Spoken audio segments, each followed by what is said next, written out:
نحمده ونصلي ونسلم على رسوله النبي الكريم وعلى آله وأصحابه أجمعين.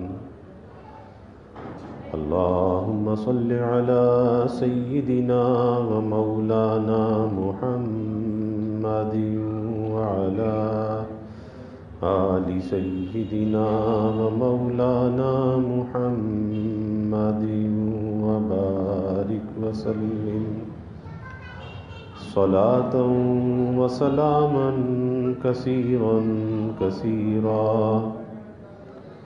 توفیق الہی اپنے مرشد پاک کی برکت سے عشاء کی اس نشست میں فضائل ایمان کا درس چل رہا ہے. اللہ تعالیٰ اس درس کی برکت سے ہمارے ایمان کی حفاظت بھی فرمائے اور موت تک قبر تک اللہ ہمارے ایمان کو سلامت فرمائے. ایمان کو نقصان دینے والی باتوں کا ذکر چل رہا ہے. اللہ کے حبیب صلی اللہ علیہ وسلم نے فرمایا کہ غصہ ایمان کو ایسا خراب کر دیتا ہے جیسا ایلوے سے شہد خراب ہو جاتا ہے. ایلوا شہد کو بگاڑ دیتا ہے تو غصے سے ایمان کے اندر ایسی خرابی پیدا ہو جاتی ہے. اور دوسری بات یہ فرمائی جس پر کل بات چل رہی تھی کہ جو شخص کسی ظالم کی مدد اور نصرت کے لیے نکلتا ہے اور جانتا ہے کہ وہ شخص ظالم ہے اور باوجود جاننے کے اس کی مدد اور نصرت کے لیے نکلتا ہے، فرمایا بلا شبہ یہ شخص دائرہ اسلام سے خارج ہو گیا. سخت وعید ہے. اس لیے کبھی ظالم کا ساتھ نہیں دینا چاہیے بلکہ مظلوم کا ساتھ دینا چاہیے. اور تیسری روایت ہے، اس کے راوی فرماتے ہیں کہ رسول اللہ صلی اللہ علیہ وسلم سے پوچھا گیا، اور یہ صحابہ کی عادت تھی کہ آپ صلی اللہ علیہ وسلم سے سوال کیا کرتے تھے، اور یہ سوال کر کے صحابہ نے در حقیقت امت پر احسان فرمایا. ورنہ صحابہ کو تو براہ راست صحبت حاصل تھی آپ صلی اللہ علیہ وسلم کی، تو صحابہ کو ان سوالوں کی ضرورت نہیں تھی، لیکن سوال کر کے ہم پر احسان فرمایا، ہمارے حال پہ رحم فرمایا کہ بہت سی باتوں کو جو ہم نہ جان سکتے نہ سمجھ سکتے، صحابہ نے سوال کر کے ہماری مشکل کو آسان کر دیا اور قیامت تک آنے والے انسانوں کی مشکل کو آسان کر دیا. تو سوال کیا کہ یا رسول اللہ صلی اللہ علیہ وسلم، کیا مومن بزدل ہو سکتا ہے؟ آپ نے فرمایا کہ ہاں بزدل ہو سکتا ہے. پھر پوچھا گیا کہ کیا مومن بخیل ہو سکتا ہے؟ آپ صلی اللہ علیہ وسلم نے فرمایا کہ ہاں ہو سکتا ہے. تیسرا سوال کیا کہ کیا مومن جھوٹا ہو سکتا ہے؟ آپ صلی اللہ علیہ وسلم نے فرمایا کہ نہیں، مومن جھوٹا نہیں ہو سکتا. مومن کی شان سے یہ بات بعید ہے کہ وہ جھوٹا ہو. اس لیے حدیث میں آتا ہے کہ ایک صحابی آپ کی خدمت میں حاضر ہوئے اور آ کر اپنی بہت سی خرابیوں کا ذکر کیا، یہ بھی بری عادت ہے، یہ بھی بری عادت ہے، مجھے کوئی نصیحت فرما دیجیے. اور کہا کہ نصیحت بھی ایسی ہو کہ مختصر ہو، چھوٹی سی نصیحت ہو جس کا یاد رکھنا بھی آسان ہو. تو آپ نے ایک نصیحت فرمائی کہ جھوٹ مت بولنا. اب وہ چاہے شراب کی عادت تھی، زنا کی عادت تھی، چوری کی عادت تھی، جو بھی عادت تھی، لیکن آپ نے فرمایا کہ جھوٹ نہ بولنا. بس ایک نصیحت فرما دی. اب اس ایک نصیحت کی برکت کیسی ظاہر ہوئی کہ اگر شراب پینے کا جی چاہا تو کہا کہ نبی نے کہا ہے کہ سچ بولنا، اور اگر پوچھا گیا تو جھوٹ بول نہیں سکتا تو شراب کی سزا ملے گی، تو شراب کو چھوڑ دیا. پھر چوری کا جی چاہا، چوری کی عادت ہے، تو سوچا کہ اگر چوری کی اور پوچھا گیا تو جھوٹ تو بول نہیں سکتا، سچ بولنا ہوگا تو چوری کی سزا ملے گی. اس طرح ہر برائی پر یہ خیال آتا چلا گیا کہ نبی کی تعلیم ہے کہ سچ بولنا، نصیحت ہے کہ سچ بولنا، اور اس ایک نصیحت کی بنا پر ساری خرابیاں ان صحابی سے چھوٹ گئی۔ آج ہمارے معاشرے کے اندر جھوٹ عام ہو چکا ہے، اور ذہنوں کے اندر یہ بات بیٹھ گئی ہے، اور یہ بہت غلط تاثر ہے کہ ایمان والے بندے کے ذہن میں یہ بات اس کے قریب بھی نہیں ہونی چاہیے کہ آج یہ تصور جی بغیر جھوٹ کے کام نہیں چلتا، بغیر جھوٹ کے دکانداری نہیں ہوتی۔ یہ دھوکہ ہے، یہ شیطان کا دھوکہ ہے، یہ ایمان کو بگاڑنے والی چیز ہے کہ اگر اس کے اندر جھوٹ آ گیا، دھوکہ آ گیا، تو ظاہر ہے کہ اللہ کی رضا تو نکل گئی، اور اللہ کی رضا کو چھوڑ کر جو لقمہ حاصل کیا اس سے خیر کیسے حاصل ہو سکتی ہے؟ کبھی بھی خیر حاصل نہیں ہو سکتی۔ اللہ کی رضا کو چھوڑ دیا، اللہ کو ناراض کر دیا، اور جھوٹ بول کر لقمہ حاصل کیا، دھوکہ دے کر حاصل کیا۔ جیسے ایک صحابی کا واقعہ کہ اپنا اناج، اپنی گندم فروخت کر رہے ہیں، آپ صلی اللہ علیہ وسلم بازار میں پہنچے، آپ نے گندم کے ڈھیر میں ہاتھ ڈالا، دیکھا کہ اوپر سے خشک ہے اور نیچے سے گیلا ہے۔ پوچھا بھائی یہ کیا ہے؟ کہا جی یا رسول اللہ صلی اللہ علیہ وسلم رات کو بارش ہو گئی تھی، میرا اناج بھیگ گیا، تو میں نے اوپر سے خشک ڈال دیا تاکہ یہ بک جائے۔ اب آج کے زمانے کے اعتبار سے بڑی تعریف کا کام ہے، آج کی اصطلاح میں، کہ مالک ایسے سیل مین کی بڑی تعریف کرے گا، اس طرح سے دھوکہ دے کے چیز کو بیچ دے، کہے گا کہ یہ تو بڑا فنکار ہے، بڑا قابل ہے، بڑا سمجھدار ہے، اس کی تعریف کی جائے گی۔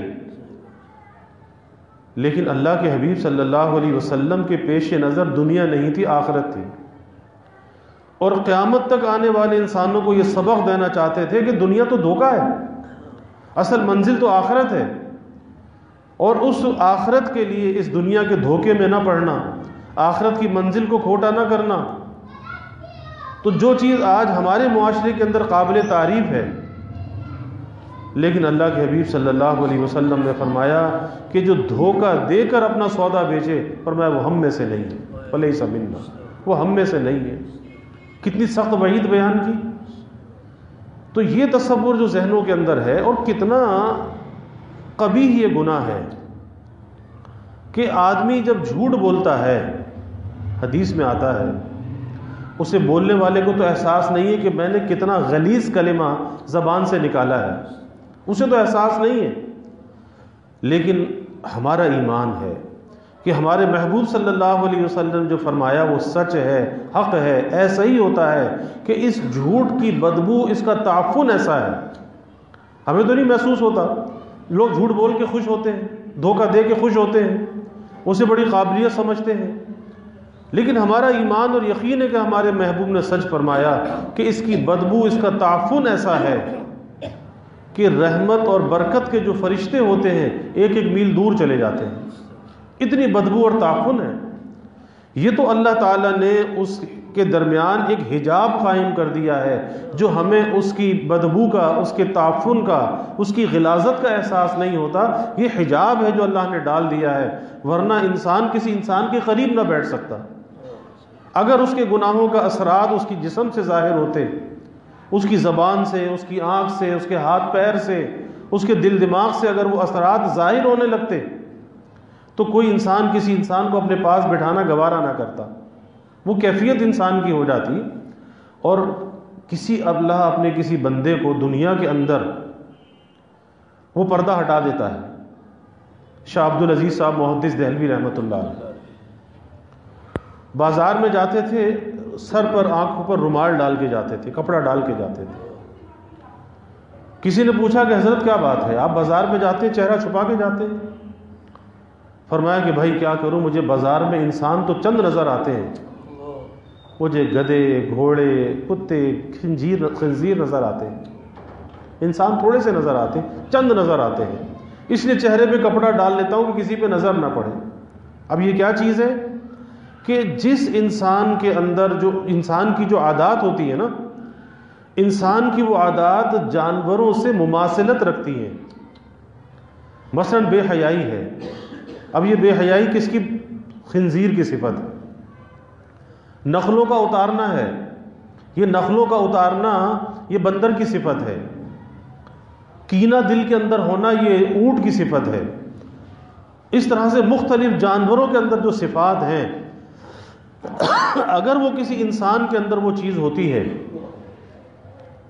تو ظاہر تو اس کا انسانوں جیسا ہوتا ہے، لیکن باطن اندر سے بگڑ جاتا ہے۔ اور اللہ والوں کو وہ چیز جن سے اللہ اس چیز کو کھول دیتا ہے، جن کی نظر کو کھول دیتا ہے یا جن کے حجاب کو ختم کر دیتا ہے، انہیں وہ چیزیں دنیا میں کھلی آنکھوں سے نظر آنے لگتی ہیں۔ ظاہر ہے کہ ہم تو نابینا ہیں، ہم تو بینا نہیں ہیں، لیکن جن کے دل کی آنکھیں کھلی ہوتی ہیں انہیں نظر آنے لگتا ہے۔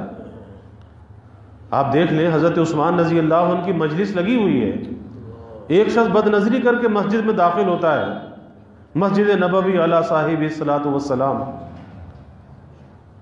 دیکھتے ہیں پہچان جاتے ہیں کہ بد نظری کر کے آیا ہے، لیکن وہی بات کہ اللہ کے جو مقبول ہوتے ہیں وہ اللہ کے بندوں کی ستاری بھی کرتے ہیں، ان کی پردہ دری نہیں کرتے، پردہ پوشی کرتے ہیں، رسوا نہیں کرتے، لیکن نصیحت بھی کرتے ہیں، اور نصیحت کرنے میں حکمت کا دامن، مصلحت کا دامن، خیر خواہی کا دامن نہیں چھوڑتے، حقارت کے ساتھ پیش نہیں آتے۔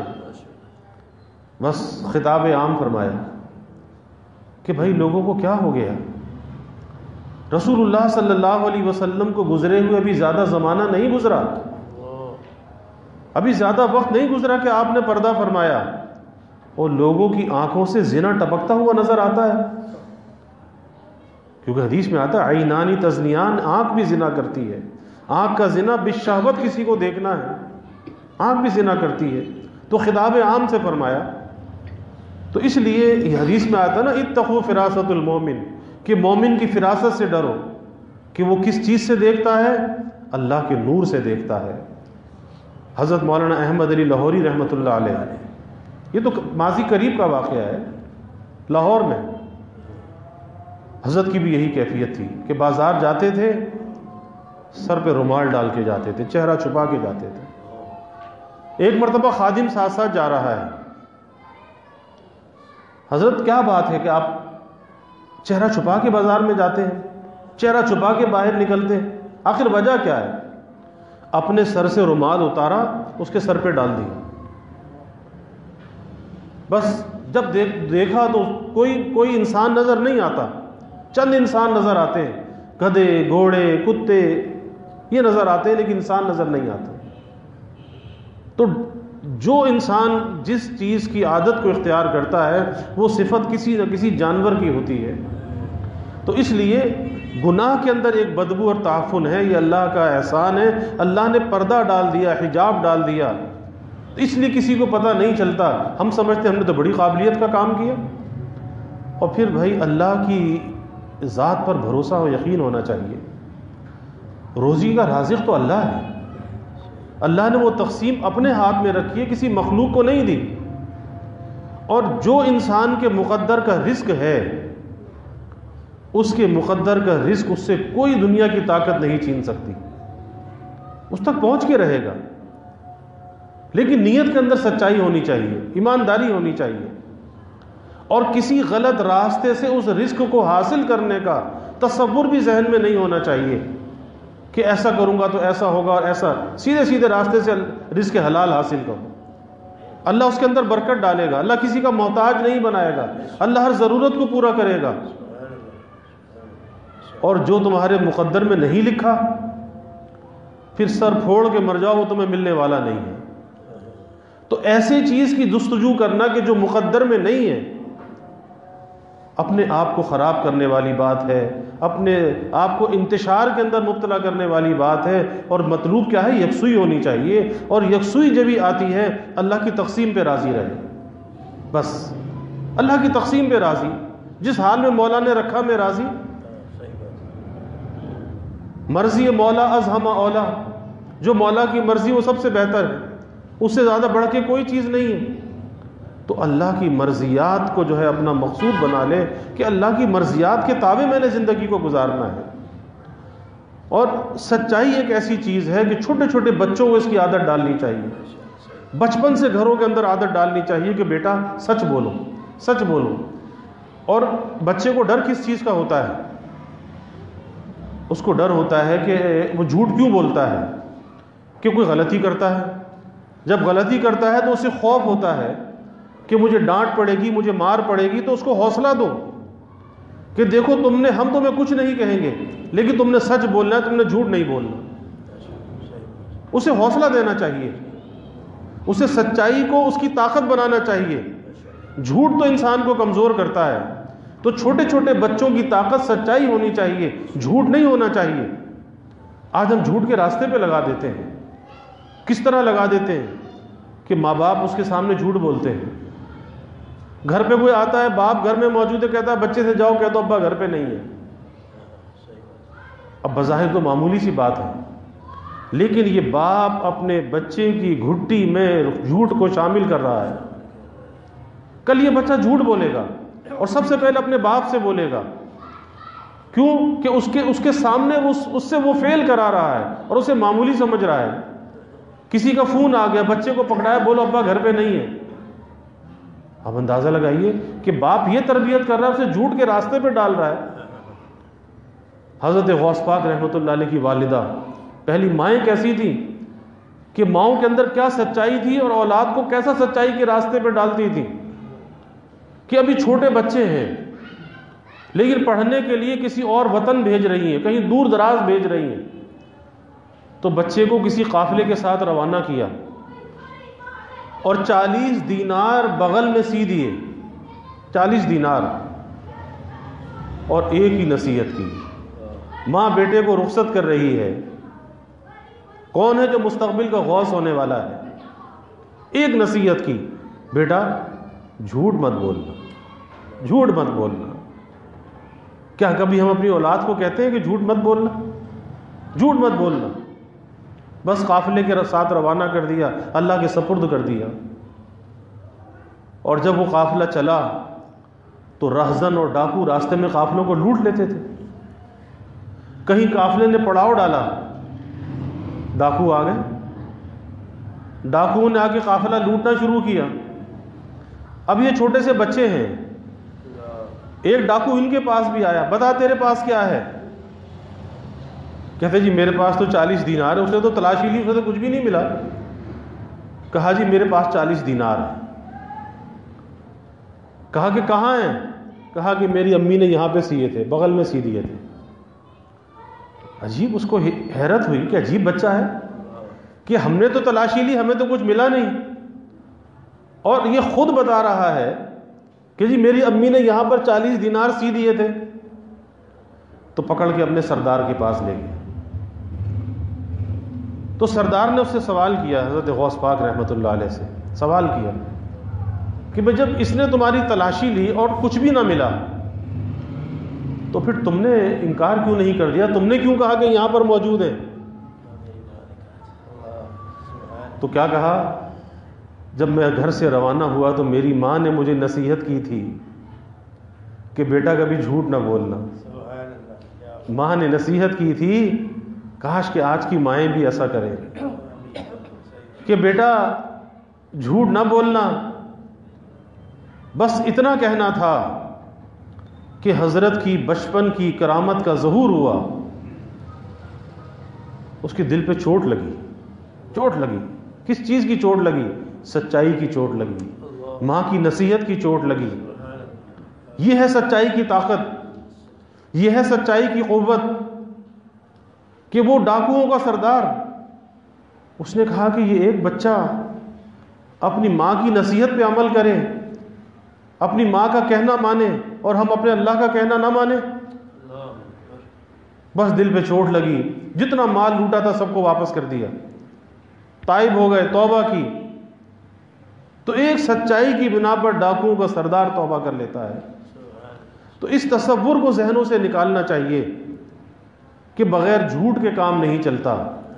تو میں یہ عرض کر رہا تھا کہ بچوں کو حوصلہ دینا چاہیے کہ بھئی غلطی تو سب سے ہوتی ہے نا، تو اگر غلطی ہوتی ہے تو اپنی غلطی کو چھپاؤ نہیں، بتاؤ، اور اس کے ذہن میں یہ بات ڈالو کہ انسان جو سیکھتا ہے وہ غلطی کر کے سیکھتا ہے، غلطی کر کے سیکھتا ہے، غلطی سے سبق حاصل کرتا ہے تو آگے بڑھتا ہے۔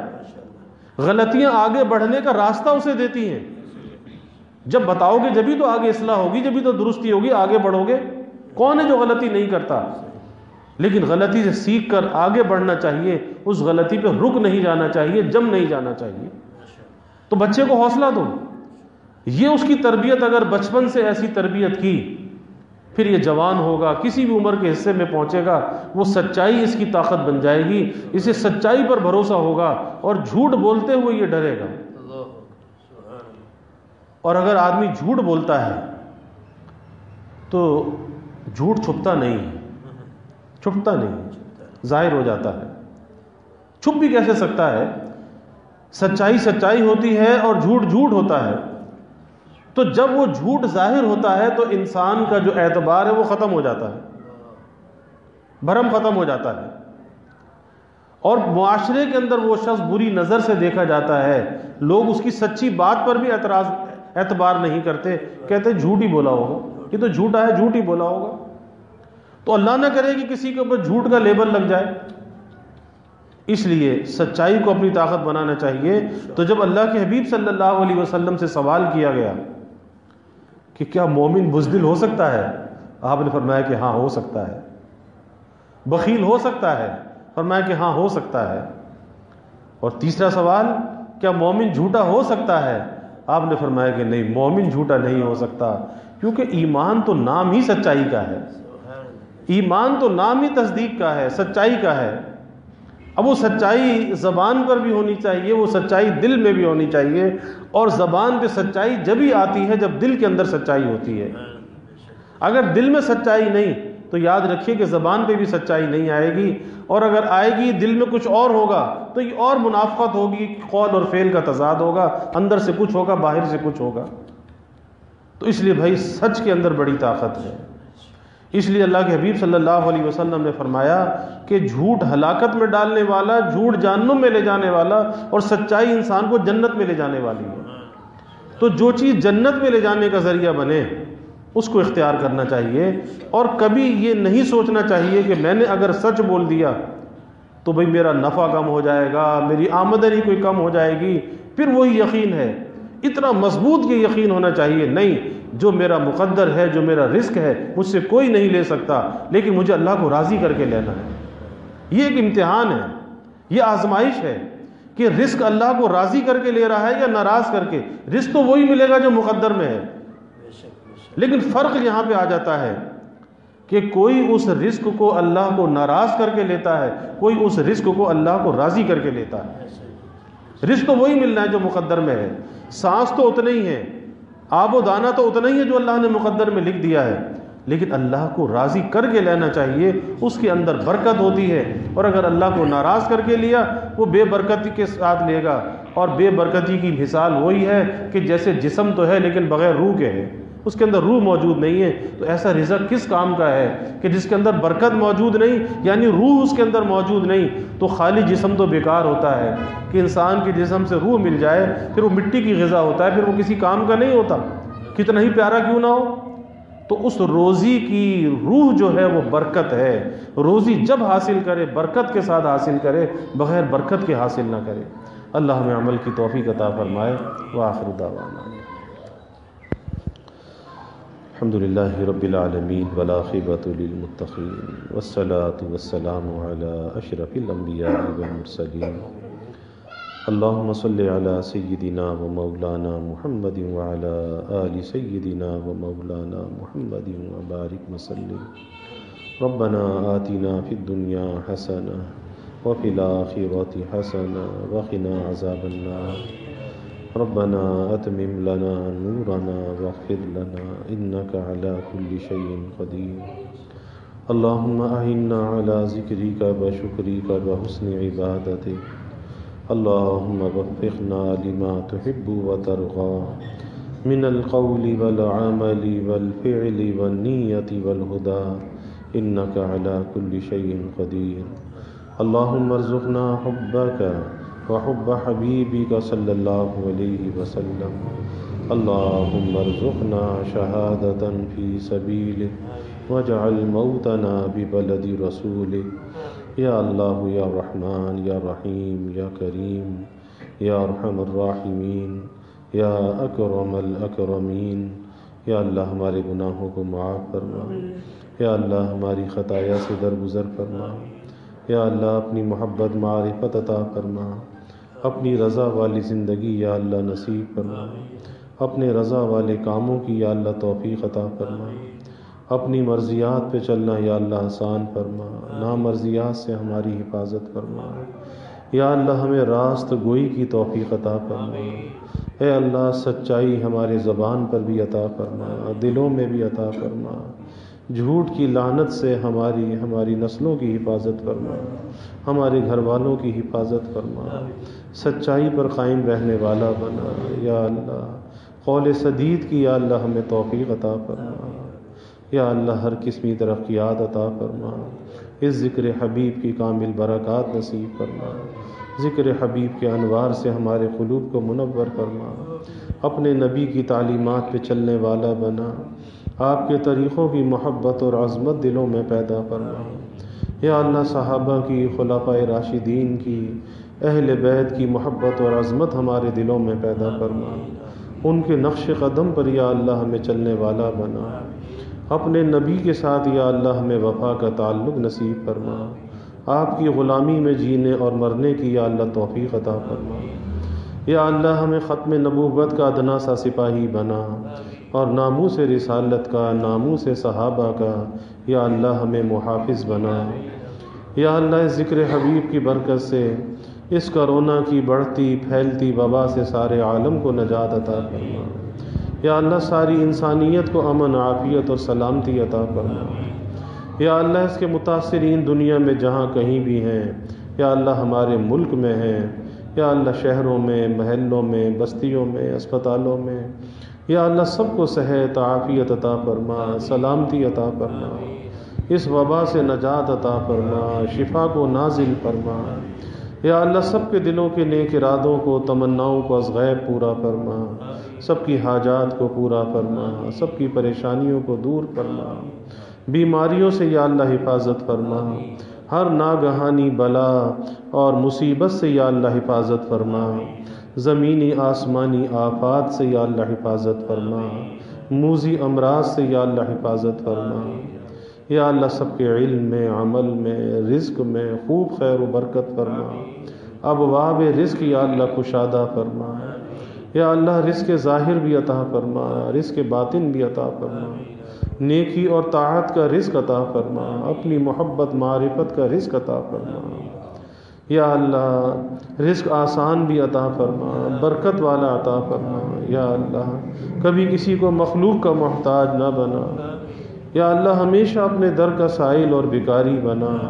اپنے در کا منگتا اور سوالی بنا، اپنے غیر سے یا اللہ ہماری امیدوں کو قطع فرما، اپنی ذات عالی کا یقین ہمارے دلوں میں پیدا فرما، یا اللہ ہر امید کو اپنی ذات سے وابستہ کرنے والا بنا، یا اللہ ایمان کی ترقی عطا فرما، اعضاء کی سلامتی عطا فرما، ہر محتاجی سے، معذوری سے ہماری حفاظت فرما، یا اللہ ہمارے ملک پر اپنی رحمتوں کا نزول فرما، اس ملک کو امن کا، سلامتی کا گہوارہ بنا، ہر قسم کی دہشت گردیوں سے، فرقہ واریت سے، مذہبی منافرت سے اس ملک کی حفاظت فرما، یا اللہ اس ملک میں رہنے والوں کی حفاظت فرما، یا اللہ مہنگائی کے، گرانی کے عذاب سے نجات عطا فرما، سب کے گزر بسر کو یا اللہ آسان فرما، سب کے سفید پوشی کے بھرم کو قائم فرما، یا اللہ کسی کو مخلوق کے آگے رسوا نہ فرما، مخلوق کے آگے سوال کی ذلت سے یا اللہ حفاظت فرما،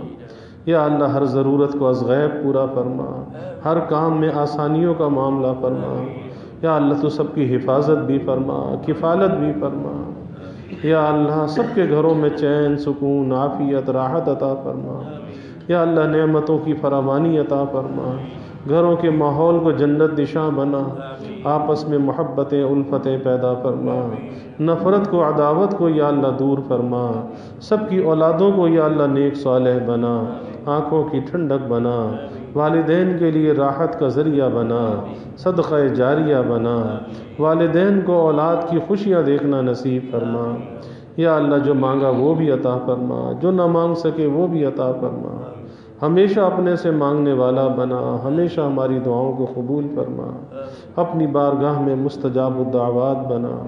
ربنا تقبل منا انک انت السمیع العلیم وتب علینا انک انت التواب الرحیم وجزا اللہ عنا محمدا صلی اللہ علیہ وسلم ما هو اہلہ وصلی اللہ تعالی وسلم علی النبی الکریم آمین برحمتک یا ارحم